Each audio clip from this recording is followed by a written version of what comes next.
Gotta get my Kama Sutra in and I'm out, okay? I come and I go. I come and I go. Houdini. PenPop. Hi, my name is Ary. And my name is Dante. And this is once again PenPop. What are we listening to lately? You know what? Lately I was listening to Discipline and Mariah Carey's The Obsessed podcast, the last episode, and Joy to the Puss. Love. I have been listening to, again, a Taylor song from 50 Shades Darker, I Don't Want to Live Forever. I've been listening to Madonna's music. Don't Tell Me remixes was released. Houdini, of course. And I was actually listening to Needs by Tinashe. Today's song is by someone who likes purple. Really? I couldn't tell. Let's get into When Doves Cry by Prince from the movie and album Purple Rain. Why do we scream at each other? This is what it sounds like when the doves cry. Released on May 16, 1984, When Doves Cry was released as the lead single released from the Purple Rain soundtrack based on the 1984 American rock musical drama film that is a loose biography on the singer's life from Minneapolis. The song was both written and produced by Prince. The film was directed by Albert Magnoli and follows the kid played by Prince is the frontman of the brand The Revolution and trying to escape his home life from his abusive father, falling in love with Apollonia, and practicing for their big break. And now let's get into the lyrics. I'm in my pan.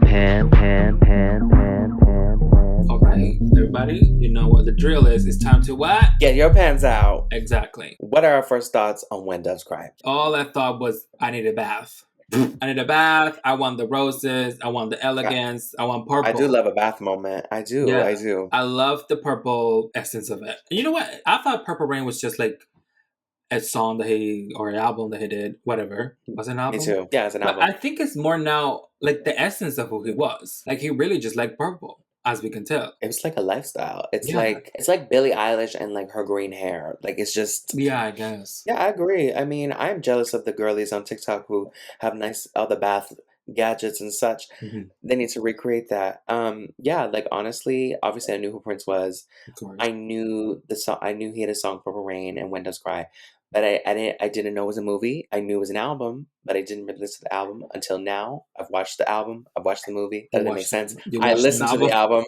I watched the movie. I actually watched the movie. I bought Purple Rain on DVD in like 2015 in the $5 bin at Walmart because I just always wanted to see it, but it's hard to find it online. So then I watched it right away in my basement, and I thought it was a cool movie. Let's just get into this song because I think this is a song that could get us in a very inspirational mood and see what do we get into. We go line by line. We give our improper interpretations. We do not have college degrees on literacy, journalism, none of it. We're just bad bitches with the hot takes.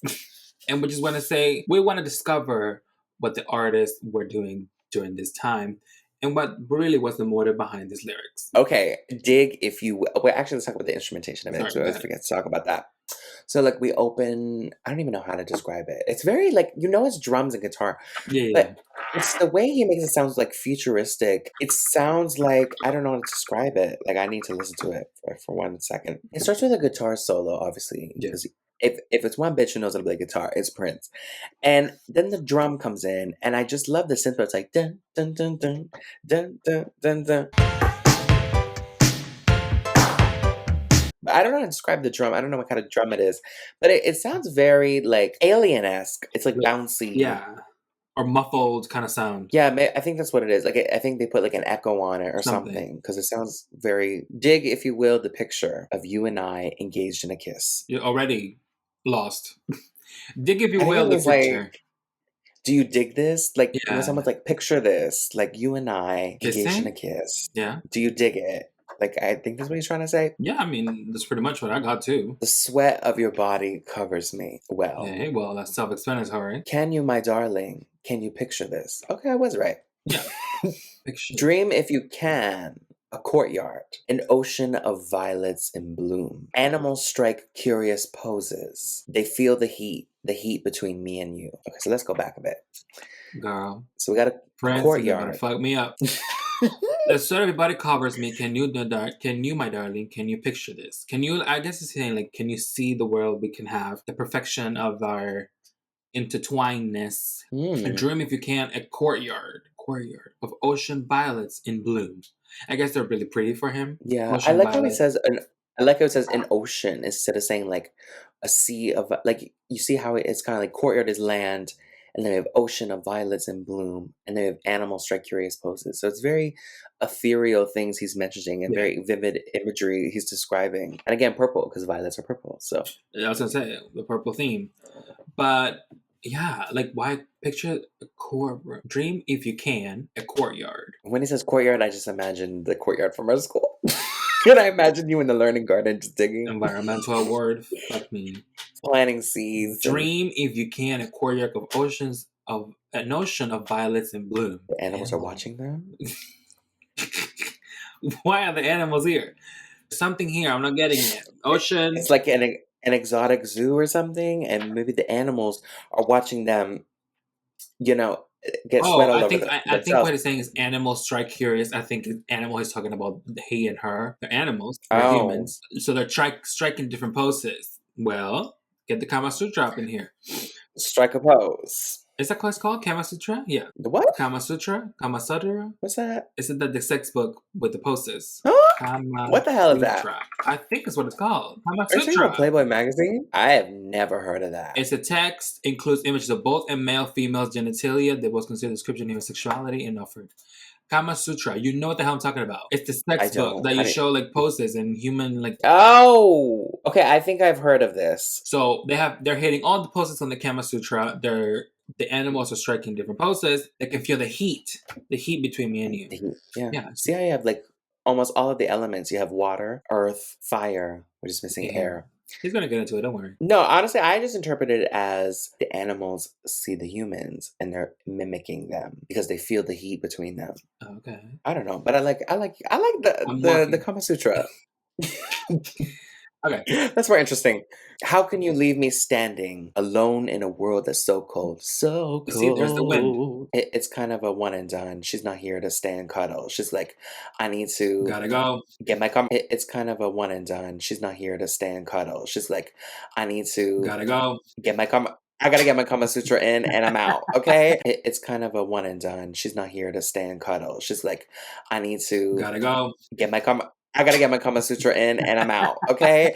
I come man to go. I come man to go. Houdini. With him just like someone who doesn't really want to be with him. So then. Or maybe he's just moving on to another subject. Maybe he's talking to God. Like, how can you leave me standing alone in a world that's so cold? Like the reality of life versus heat of his dreams. Because isn't the courtyard a dream? He's like, can you dream of a courtyard? He's dreaming and it comes back to reality. I have no idea. You're talking about the Garden of Eden? No, because he's saying dream if you can a courtyard.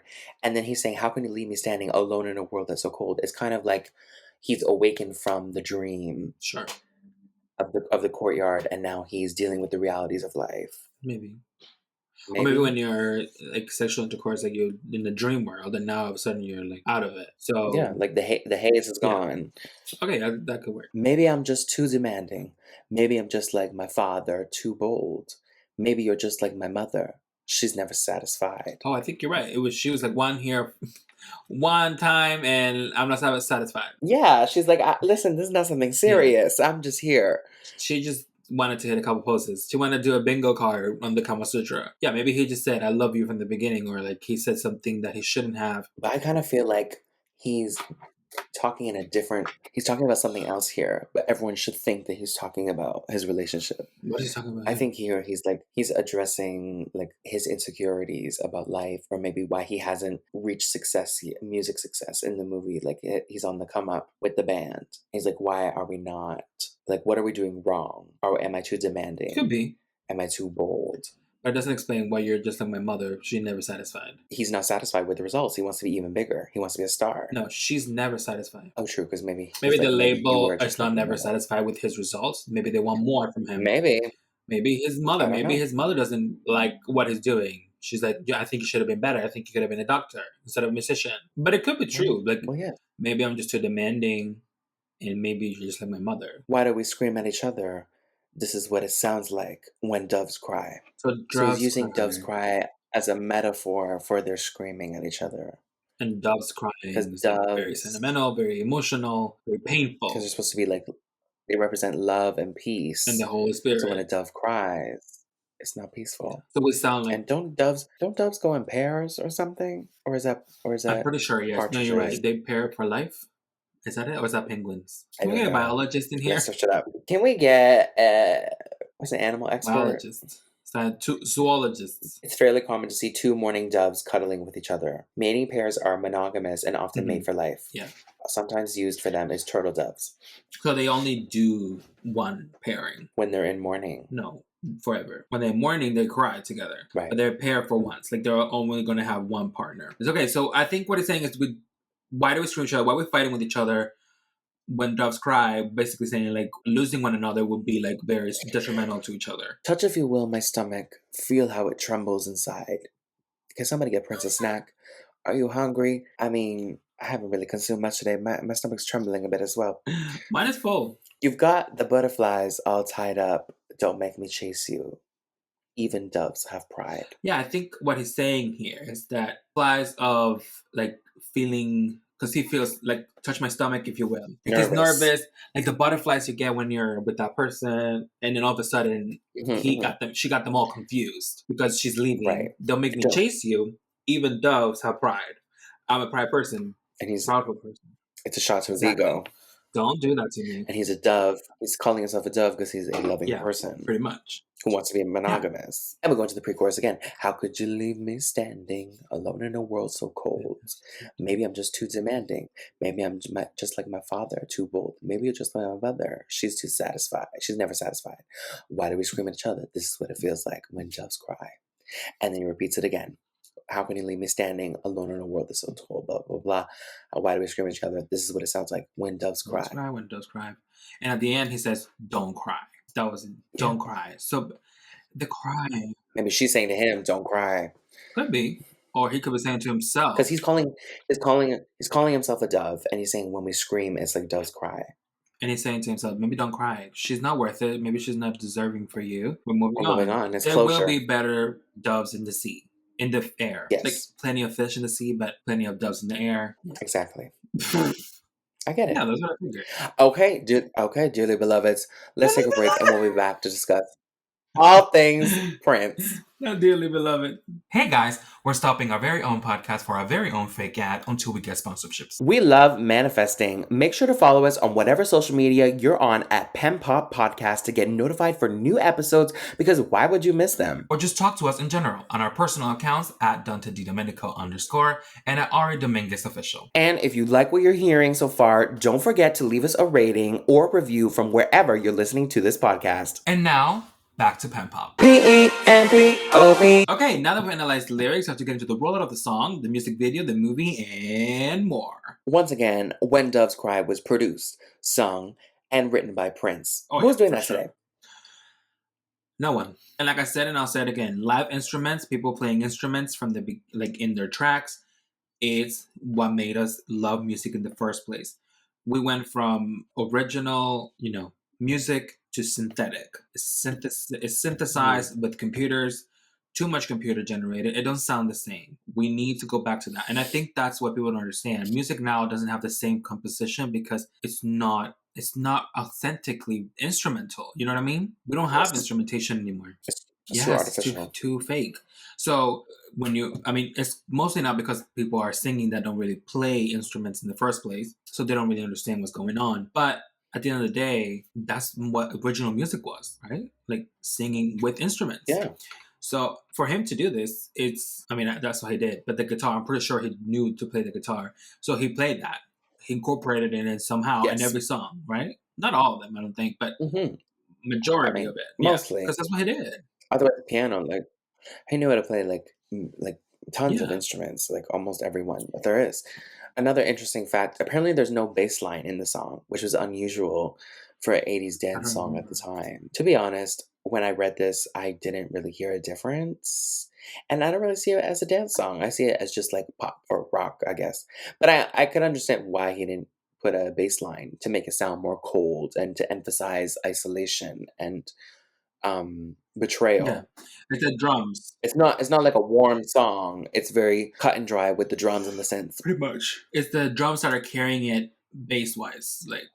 The song is in the key A minor, featuring guitar, drum machines, loop guttered vocals, synthesizers, and a classic keyboard. Keyboardist Matt Fink said that synthesizers were played by Prince at an octave lower and then sped up by the final track. So basically, they played it in a lower octave and then sped it up when it was mastered, I guess. That's the thing. People don't talk about instrumentation anymore. Or even just playing around with things, like not just doing the same old formula every time. Like that, it's just like, you know what? Let's not do the usual. Let's put it an octave lower and then we'll speed it up. We need things like this. Like, why don't I hear articles of people talking about what they did with the track? Like producers, we need more producers to talk about what they did, what they didn't do, what they innovated, something like that. I just feel like now it's too much about the music and like forget what we did. Just what is the result? What is the success of it? Like, let's talk about what you did. Don't you think? Gag it. Yeah, honestly, I think that's like just a part of culture. Like if you're not really interested, like the casual listener, I don't know if they care. That's true. But like you said, like the stands, they definitely care more about proving how successful the song is and competing with another person versus what the person actually did on the song. They don't really care that they did an octave lower. They're just like, well, it's sold more than XYZ, so who cares? And that's why it's toxic. It's like, okay, that's not the whole point, but okay. So When Doves Cry reached #1 in the US on the Hot 100 for 5 weeks and became the year-end #1 single for 1984, according to Billboard. It also reached the top spot in Australia, Canada, and #2 in New Zealand, and top 5 across Europe. In 2006, VH1's The 100 Greatest Songs of the 80s ranked the song at #5. Now let's talk about the performance music video and interviews. Yes. Obviously, we got to talk about the music video. So it starred and was directed by Prince himself. It's giving me in a group project. I do it all. So it has all white doves flying with Prince in a bathtub, scenes in the film, and the Revolution Band performing in a white room at the end with a mirrored frame effect. The video sparked controversy, though, among network executives at MTV who thought that its sexual nature was too explicit for television. What, him sitting he got in a up and I bathtub? thought it was going to show his frontal, but no, he just kept it up, the shoulders, which is fine. Like, why is this sexual? I don't know. I really don't understand the rules. I think it was more like the kissing and all that. It's just very, I guess, pornographic in a way, and people didn't really want to see that. Right now, this would have been like whatever. Why they're not here for the Kama Sutra? I mean, what can I say? There were not promoters of the Kama Sutra back then, so I think that's why they did it. But there was nothing that sexual. It was just those scenes, the bathtub scenes and whatever, them kissing. The rest, it was him dancing, motorcycle, which I wasn't confused. What was the motorcycle about? That's from the movie, I believe. Like, it's just his character rides a motorcycle. As you can see, I have not watched the movie. Sorry, Prince. As if I'm personally offending him. It's honestly a very chaotic movie. And I could tell the motorcycle going up, and I'm like, what's going on here? Yeah, there's a lot of different imagery in the music video. Like you have the double doors with the doves flying, him chilling in the bathtub. There's like flowers on the floor. And when I was watching this, it was really aesthetic, obviously. But I was thinking, I'm like, what if he's alluding to like witchcraft? Like because like a lot of spells use different herbs and flowers, and you put it in a cauldron. And I'm wondering if maybe he's kind of alluding to witchcraft. Could be. Did he say anything? What did he say again? Like a love spell. Imagine an ocean of violet something, and then animals strike curious poses. I don't know. Kama Sutra. I think that's what it was, but it could be animals in different poses. I know, like witchcraft, they like the chicken and stuff like that. They can kill them and stuff. So I don't know. It just has more mysteriousness to it. Yeah, and then we have like the painted face in the back with the red and blue, and it sheds a purple tear at the end. And yeah, it's a very chill video. I mean, every time I feel like somebody talks about it, they talk about it's like extremely controversial, and then I watched it, I'm like, for the times probably it was controversial, but for now it's like, this is vanilla. It's not that it's a vanilla video. It's just I just don't find it shocking. I think it's a beautiful video. I'm like, okay, he's in the bath. Have you seen what these people do now? I think it was groundbreaking in the sense that he was probably one of the male artists like Michael who really took the video form seriously and made a interesting visual with the story. And like again, like I feel like most soundtrack videos, as already the standard is low because they're gonna put clips of the movie in it. But at least he still took the time and effort to make a compelling video. Anyway, let's get into the performances, interviews, and whatever. The thing is, there's actually not really a performance of this. I mean, we really only have the song live at the Purple Rain tour I found in Atlanta. And it's kind of just the same thing. He dresses up exactly like the album cover. He's got the purple suit, the lace white gloves, the fringe cuffs, very Renaissance style, a burgundy fedora. You know, the stage presence is there. He made something that's really interesting. I've listened from other podcasts. Is Janet's producers Jimmy Jam and Terry Lewis they all used to be in a band together called The Time. Prince would make them like dance while they're playing the instruments and sing as well. And they're like, I don't know if we can do that. And he's like, can you play the guitar? And they're like, well, yes. And he's like, okay, so let's do the song one time while you're just playing guitar. Okay. And then it would be like, okay, that was good. Now this time I want you to sing as well. And so he would just like break it down. And he'd be like, okay, this time I want you to show a little bit more emotion. Okay, this time we're gonna add some choreography. So you're just gonna like do a little sway back and forth. And so basically, like, instead of just telling them, he would just make it do it. Like, and just like slowly by slowly they perfected the performance and added different elements. Can't do I. Yeah. We have an award show moment where he dominates the American Music Awards in 1985. He beats Lionel Richie. He beats Michael Thriller, which was, I mean, the competition was stiff. What can I say? Madonna and some other man from a movie introduces him. Like, there's like multiple A-list people in the building. And at the award show, and I found this YouTube comment that said, from the video, Prince walking on stage behind the Revolution, which was the band with him at the time, was a huge statement because he's trying to show, I didn't do this by myself. I'm here to showcase the incredible talent that surrounds me. And also his bodyguard, who is like this big man who looks like Santa Claus with like straps and a black t-shirt. And then there's Prince, who's like this little like Devo, like in purple with makeup and heels. And he's like has to get up with him every time he wins an award the entire night. And everyone is like, who is this Santa Claus man that... I don't know. It's just funny. And then it's just funny because like they already have security at the show and like none of the other celebrities have their own security. And he's like, no, I'm making my bodyguard sit right beside me. I'm making sure nobody's taking me out tonight. And those are the award shows you're like, wow, I wish I could experience that. I don't know. It's just, I guess we like the people of the older times, but that to me seems like a fun award show to be at. Has the budget gone down? Like, I just don't know. I think the budget's gone up. Like technology's better. But I just why feel like does it look better back then? We have social media. Well, I think first of all, even though we have better cameras, it's not necessarily for the best. Okay? Because a lot of these people, they looked better in the 80s because, you know, we didn't have the Apple camera picking up all the blemishes and wrinkles and filters and whatever. So they look good. And that's why sometimes I'm like, okay, let's back up the camera a little bit. And I guess budget has gone up, but people use less props, so it feels kind of empty with just the screens and the lights. And the thing is, it's just like, who's going now? Like, what's the point? Maybe like for us, because we're older souls, but for and like younger kids, like maybe they like what people that are going. I don't know. I don't know any person outside of myself who watches award shows. That is true. It's a dead thing. It's our generation and beyond, but even our generation is not tuning in. It's something I tune into like briefly because we already get crumbs, period. But that's just because I'm obsessed with music and pop culture. This is great. What are your final thoughts on your When Doves Cry? I mean, I think it's pretty iconic for your debut movie to star in it. It could have been a glitter situation, and he succeeded. I'm surprised, honestly. I'm really surprised the label let him do this. I don't know who was financially backing it, because they didn't know it was going to be so commercially successful. Yeah. And I think it just really shows his versatile talent as a producer, director, instrumentalist, a writer, a singer, and more. Like literally what's like above a triple threat. Like he's like a syncette threat, octagon threat, like octa threat. Octa threat, octopus, and animal strike carriers poses.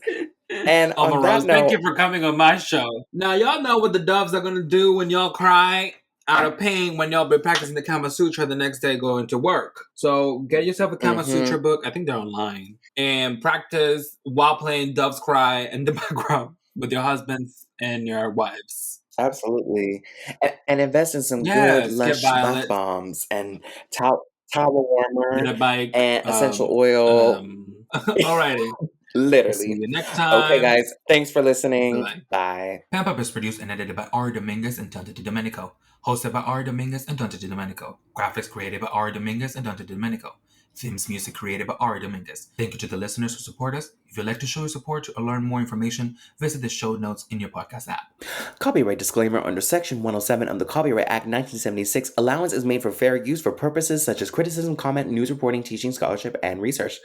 Fair use is a use permitted by a copyright statute that might otherwise be infringing. Bye!